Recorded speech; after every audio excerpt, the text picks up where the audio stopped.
Hello everyone, I hope आप सभी लोग बहुत अच्छे होंगे और उतने ही अच्छे तरीकों से आप सभी लोगों की पढ़ाई चल रही होगी। तो हम लोग आपके त्रैमासिक परीक्षा 2023-24 कक्षा 10वीं विषय विज्ञान आपके साइंस की सैंपल क्वेश्चन पेपर देखने वाले, जिससे आपकी जो तैयारी में हेल्प हो पाए। क्योंकि जो मोस्ट इंपॉर्टेंट क्वेश्चन है, किस चैप्टर से आपको किस टाइप से क्वेश्चन पूछ सकते हैं, ये आपको जानने की जरूरत है। और आपकी तैयारी भाई हो गई है, मान के चलो कई बच्चे हमारे ऐसे जो कंटिन्यूसली पढ़ रहा है, क्योंकि आपको पता है हमारे इस चैनल पर ऑलरेडी साइंस की पूरी वीडियो जो है 10th साइंस की पूरी वीडियो डल गई है, लगभग चैप्टर नंबर 6 तक तो डल गई है, जो कि आपके त्रैमासिक पेपर के लिए सफिशिएंट है। तो वो आप लोगों ने बहुत लोगों ने देख करके नोट बना लिया, नोट से जो भी आपकी तैयारी कर ली है, तो उसको किसकी जरूरत है? टेस्ट की।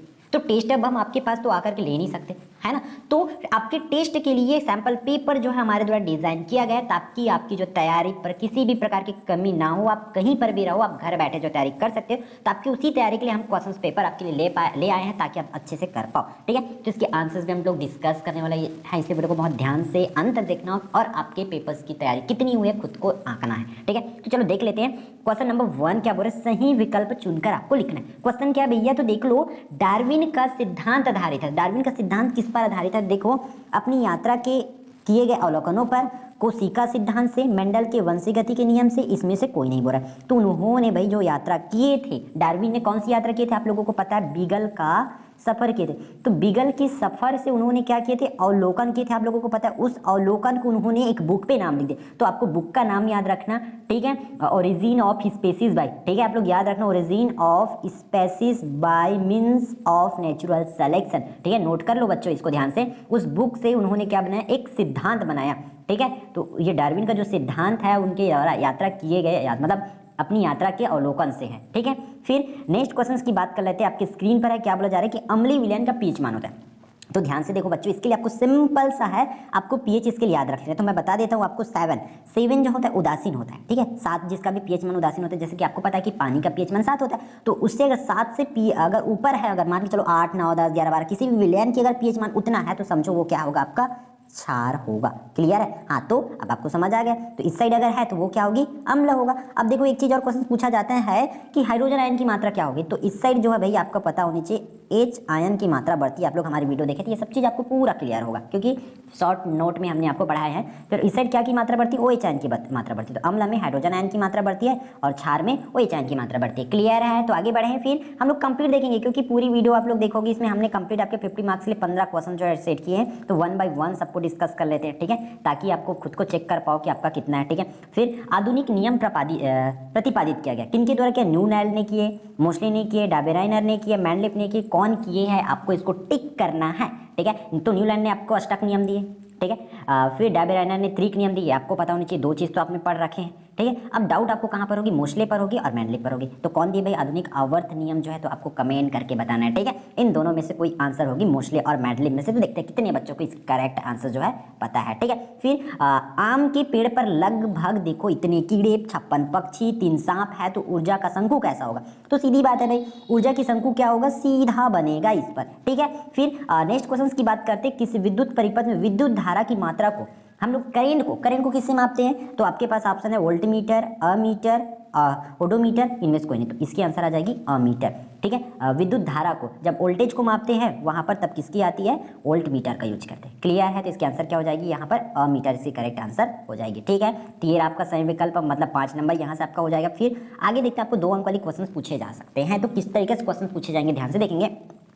आपको कृत्रिम और प्राकृतिक चयन में अंतर लिखना है। तो बहुत आसान है। उदासीनीकरण अभिक्रिया बोला जाता है, तो ये आपके भाई चैप्टर नंबर कौन से है? 2 से है, ठीक है। उदासीनीकरण अभिक्रिया जब पढ़ने जाओगे तो पूरी चीजों को देख लेना, क्योंकि ये जो लवण बनने की प्रक्रिया होती है उसको हम लोग उदासीनीकरण अभिक्रिया कहते हैं, ठीक है। जब अम्ल और क्षार आपस में क्या करती है? क्रिया करती है, तब वहां पर लवण बनती है। इस अभिक्रिया को हम लोग उदासीनीकरण अभिक्रिया कहते हैं।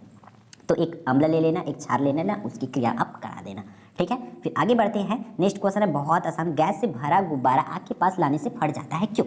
बहुत आसान है, क्लास 8 में भी ऑलरेडी आपने इसको कर रखे हैं, ठीक है, क्योंकि हम पढ़ाते हैं बच्चों को, तो पता है कि क्लास 8 में भी ये क्वेश्चन पूछे जाते हैं। तो क्या होती है, जब हम गैस से भरा गुब्बारा को आपके पास ले जाते हैं, तो वहां पर उष्मा का प्रसार होता है। क्या होती है? उष्मी प्रसार होती है। चैप्टर नंबर 3 से क्वेश्चन है। उष्मी प्रसार होता है, जिससे वहां का दाब बढ़ जाता है, दाब बढ़ने से वो गुब्बारा जो है फूट जाता है। क्लियर? सिंपल से फंडामेंटल ऐसे आप लोग उसको ना। फ्यूज क्या है या किस पदार्थ का बना होता है?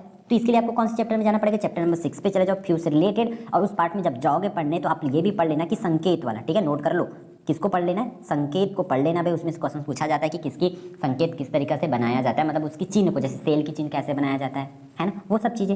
फिर पारिस्थितिक तंत्र, इसके लिए आपको चैप्टर नंबर 5 पढ़ना पड़ेगा। पारिस्थितिक तंत्र किसे कहते हैं वो देख लेना, पारिस्थितिक शंकु क्या होते हैं, पारिस्थितिक पिरामिड क्या होते हैं, इन सब क्वेश्चंस को देखना, क्योंकि एक क्वेश्चन पेपर में सब क्वेश्चंस को डालना पॉसिबल नहीं है ना, इतना तो आप जानते हैं। आपको ये दिखाया जा रहा है कि किस टाइप से सैंपल आपको दिया जाएगा, क्योंकि क्वेश्चन वेरी होगी तो थोड़ा थोड़ा वेरी होगी, इसके आसपास के क्वेश्चन ही आया जाएगा। जैसे परिपथ का तुल्य प्रभावी तुल्य प्रतिरोध आपको ज्ञात करना है, ठीक है। तो ये जब पढ़ने जाओगे तो आपको क्या पढ़ लेना है, इसके रिलेटेड में आपको समांतर श्रेणी क्रम और सीरीज में, ठीक है, एक समांतर में होती है और एक सीरीज में होती है, तो दोनों को कर लेना, मतलब पैरेलल और एक होती है सीरीज, दोनों को आप लोग इसमें से कर लेंगे और तुल्य प्रतिरोध ज्ञात कर लेना। और तुल्य प्रतिरोध वाला जैसे कि आपका ये इस तरीके से क्वेश्चन मिलेगा आपको, ठीक है, प्रतिरोध वाला जैसे ये R1 R2 ओम ऐसा रहता है, तो इन सब का प्रतिरोध निकालने ऐसा डायग्राम वाला इन क्वेश्चंस को कर लेना। अब आपको कंफर्म चाहिए तो आप लोग भाई वीडियो जाकर के देख सकते हैं, वहां से आपको डिटेल वीडियो मिल जाएगी। फिर खाद्य श्रृंखला और खाद्य जाल में अंतर लिखना है, वो भी 3 अंतर, क्योंकि 3 मार्क्स के लिए, तो ये जाकर के आप पढ़ सकते हैं। फिर यहाँ से आपका मोस्ट इंपॉर्टेंट क्वेश्चन जहाँ से एग्जाम में आना ही है,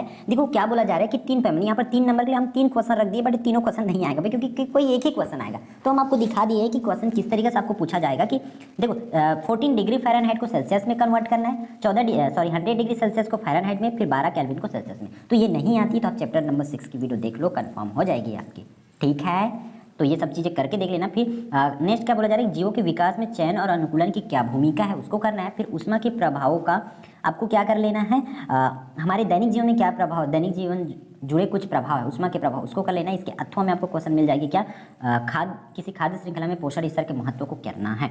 फिर आपको क्या करना है, देखो चैप्टर नंबर 1 से आपको क्वेश्चन सजाती एवं समृद्धि लक्षण, और एक होती है अवशेषी अंग, लक्षण बोला गया, इसमें अंग में भी पूछा जाता है, सजातीय अंग, समृद्धि अंग, अवशेषी अंग क्या होती है, तो वो जाकर के देख लेना, बहुत आसान है, वीडियो भी देखोगे तो आराम से समझ आ जाएगा, ठीक है। तो कर लेना उसको भाई। किसी पारिस्थितिक तंत्र में ऊर्जा कैसे प्रभावित होती है उसको अपने शब्दों में लिखना है। फिर समांतर क्रम में जुड़े चालकों से आप क्या समझते हैं, इस क्रम में जुड़े चालकों से कुल प्रतिरोध जो है आपको गणना करना है, ठीक है। तो 12-13 क्वेश्चन आपको लगभग 4 नंबर वाली क्वेश्चन होती है, तो इन चीज़ों को अच्छे से सटीक तरीके से आप कर लेना, ठीक है। देखो मैं बोला था कि समांतर क्रम में जुड़े और श्रेणी क्रम में, तो इन चीज़ों को आपको करना ही है, पहले ही बोल दिया गया था, जो कि आपका सीधा सीधा इस क्वेश्चन में 5 नंबर के लिए लिया गया। हालांकि नंबर्स थोड़ी बहुत वैरी होगी किसमें, बोर्ड की हिसाब से, क्योंकि अभी नंबर मेंटेन करना है, तो उस चैप्टर से आपको कुछ नंबर्स को इंक्रीज करके दिया गया है, ताकि आपकी क्वेश्चन पेपर सटीक बन पाए। टीचर्स भी आपको देंगे तो इसी पॉइंट ऑफ व्यू से देंगे। फिर ओम के नियम को लिखना है और उसको ग्राफ खींच करके उसके बीच के उसके सूत्र को स्थापित भी आपको करना है, या ये आपको नहीं करना है तो आप नेक्स्ट क्वेश्चन कर सकते हैं कि आधुनिक आवर्त सारणी की विशेषता,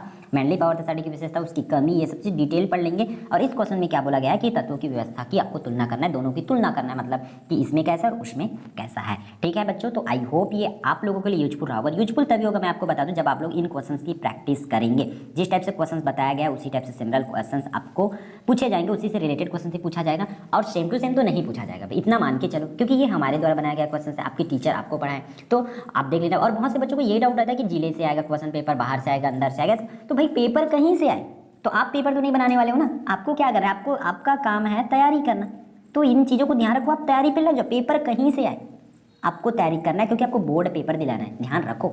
पेपर कहीं से, ये आपको टेंशन नहीं लेना है, वो आपका काम नहीं है कि पेपर कहाँ से आएगा कैसा आएगा, आपका काम है तैयारी करना। आप तैयारी करो, प्रैक्टिस के लिए हम हैं, प्रैक्टिस एक सेट में नहीं हो रही, एक सेट में होगी पेपर, आप बोलोगे सेकंड सेट इसका भी दिला दो, हम आपको दूसरा क्वेश्चन भी पेपर दिला देंगे, ताकि आप सही से सटीक तैयारी कर पाओ, ठीक है। तो आई होप आप लोग समझ गए होंगे और तगड़े से रियल वाली पढ़ाई जो है करेंगे। फिर मिलते हैं आने वाले इंपॉर्टेंट वीडियो में। जय जोहार, जय छत्तीसगढ़।